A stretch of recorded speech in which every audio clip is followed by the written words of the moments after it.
Kids will be catching your neck here, holding your neck. Oh Allah, He is the one, or she is the one who put us in this school. So you have to take the matter seriously. So that's why we have this meeting, and that's why I came from Dubai to make it. Okay, good. Related to the same subject, Okay. the decision of the parents to make a choice between the highly qualified scientific along with the non-Islamic environment, or the highly qualified Islamic with low performance, would just... I would say in this case, just an Islamic school with low quality of education in general, I would say that this can be a good option for me, for my children. This would be my choice. Because there are other elements that we need to think of. The element of risk, right, is in the hands of Allah.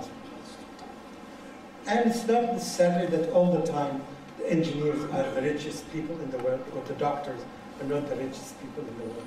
It's not all the time. In fact, the richest people in the world, they are much less educated than. You know the story of Bill Gates.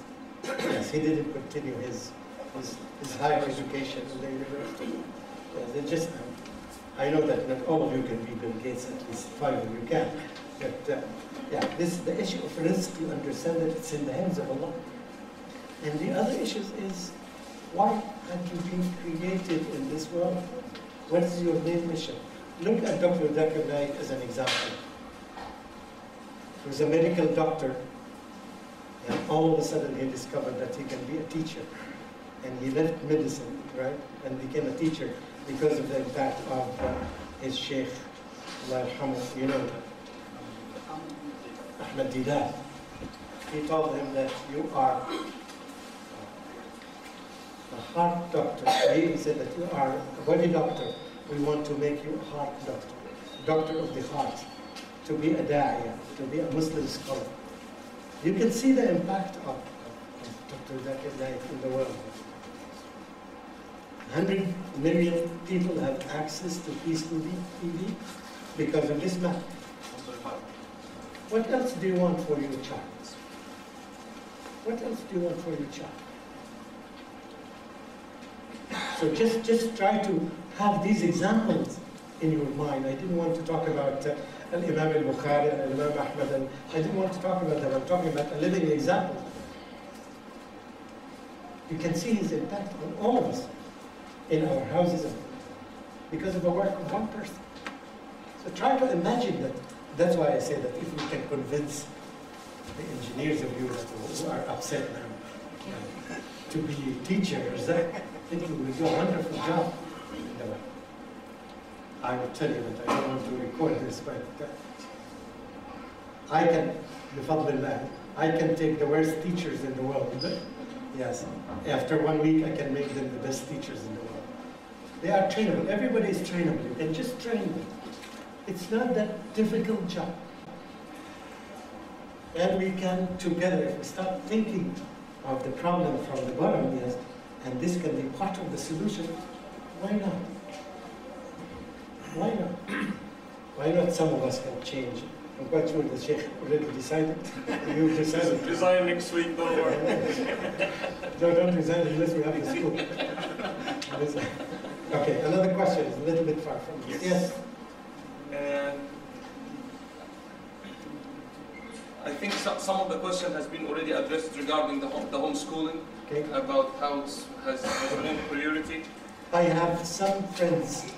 In fact, I was invited last week to Abu Dhabi, but to a desert. Yes, somebody invited me to a desert and attended there. And I enjoyed the whole day, and he did a wonderful job, and his kids did a wonderful job, and his whole family and relatives are homeschooling the children.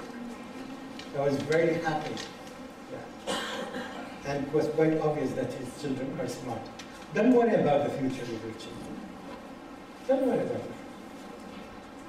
Yes. Just trust Allah subhanahu wa ta'ala. And you are doing this for the sake of Allah. You're not doing it for the sake of dunya. And you see, do you think that Allah will fail you? You see how the wife of Ibrahim alayhi salam, when she was left in the desert by herself, trying to imagine herself in this situation, was a very terrible situation. And what was her response? Her husband told her that I will leave you alone. No water, no food, no human beings to communicate with. I challenge any man can be left in the desert for a few nights. She said, who did Allah ask you to do this? This was the only question that she asked. Did Allah ask you to do this? She said, definitely Allah will support us. See the trust in Allah. Trust Allah. What would happen if you live in this life as a poor life, okay, or a decent life, and at the end you get paradise? Versus if you live like the richest human being in the world and it ends up not in hellfire, just 1 second in hellfire. Do you know the hadith of the dipping? Do you know that? Yeah. And on the day of judgment, the angels will bring the happiest person in the world, whoever he is, the happiest person in the world. They will bring him and they will just dip him. I want somebody to count. I want an engineer to count the time of dipping. 1 second? 1 second. They will dip him 1 second in hellfire. And he will swear by Allah, he never, ever tasted any happiness in his life. He owned everything in this world.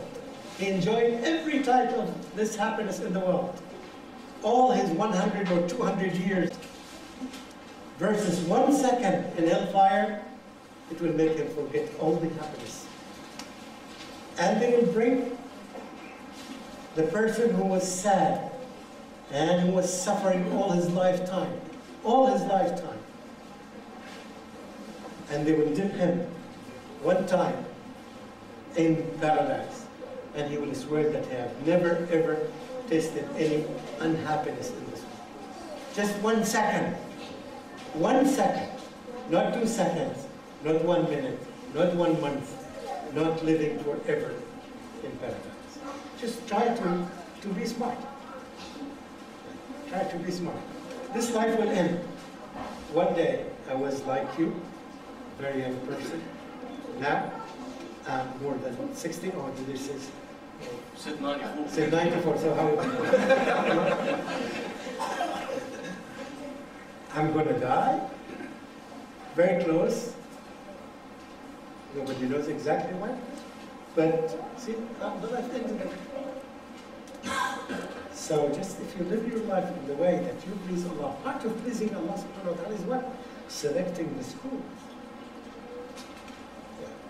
Not everybody, to be a doctor is not it's not the end of the world. Today I gave you the example of 2 doctors who want to be teachers. Well, they are already teachers. They started rethinking. Yeah. Lucky they, because they didn't find jobs to be doctors. Okay. Yes, another question? Yes, sir. Yes, there's a hand here. We need some questions from the sisters. If you have some, you can send them. Not what we have from the sisters. All this from the sisters. Or just this one? I think. Okay. If the situation is like this, the parents like to teach their children in the Islamic-based university, but these students, they like to have their admission in the non-Islamic university because they are not grown up basically as an Islamic way. This is it. Now the situation is hard that they need to be pushed forcefully. I wish that every parent would benefit from this lesson. Is it that now it's hard because you missed all these young years to raise your kids to be good Muslims. And now you have no control of that. Now it's no longer your say. It's their say. That they are grown up, you have no control of that. But if you follow the footsteps of the Prophet ﷺ, the tips that we find in the Quran and the Sunnah and in the sayings of the companions, we wouldn't be in this situation. Yeah. Still there. That's why you need to have good relationship with your children. Yeah. You need to befriend them, right? So they would listen to you. They would trust you as a father who selects the best for them. They would not trust the other people. Yeah. They would not be affected by the other people as much as they are affected by you. So don't lose the opportunity. It is, you have to work on it from tonight. Tonight you should go home and do something different in the right direction. If you missed it all these years, so it's time to get it now. Do as much as you can. Ittaqullah mastata'tum. This is the golden rule of Islam. Do as much as you can to protect yourself. Right? As much as you can. This much, nobody knows it. As much as you can. You are the one to decide. Allah subhanahu wa ta'ala left it open. Because your much is different from his much and his much. Okay. I hope I answered the question. I know it requires a long answer. Yeah. Discipline in Islam. Okay. Are we allowed to hit our kids? What are the limits? Okay. Tough question in front of the camera. Yes, and it will be published and everybody will be upset. Yes. You can cut it. Huh? You can cut this. No, we don't. It's done. We say what Allah subhanahu wa ta'ala told us. The Prophet ﷺ said that, I want you as much as you can. See, the Prophet ﷺ never, ever, ever raised his hand to hit someone. Never, unless it is a war. Unless it is defending his country, defending his religion. He never hit anyone. I want you to balance this in your mind and to balance the hadith of that. When your kids reach the level of 10 years and they don't, right, pray, you can discipline them, you can hit them.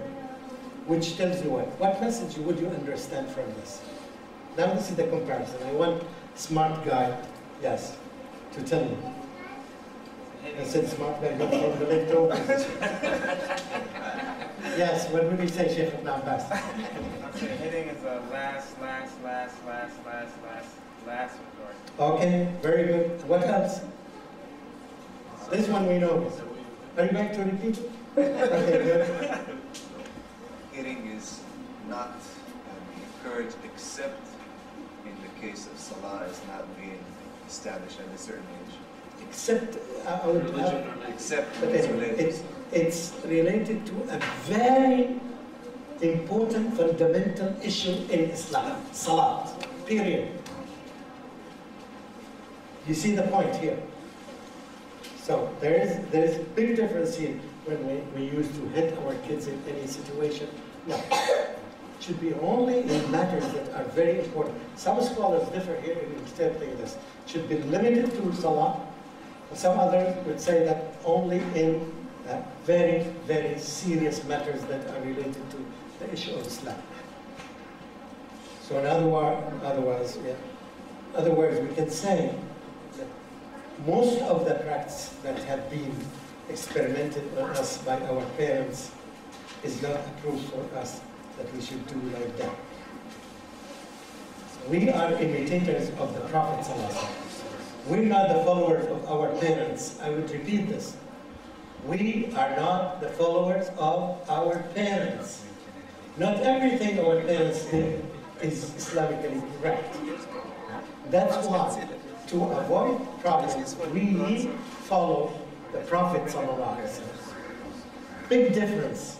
And that's why you need to teach your kids this Islam, these rules. So they would say, Father,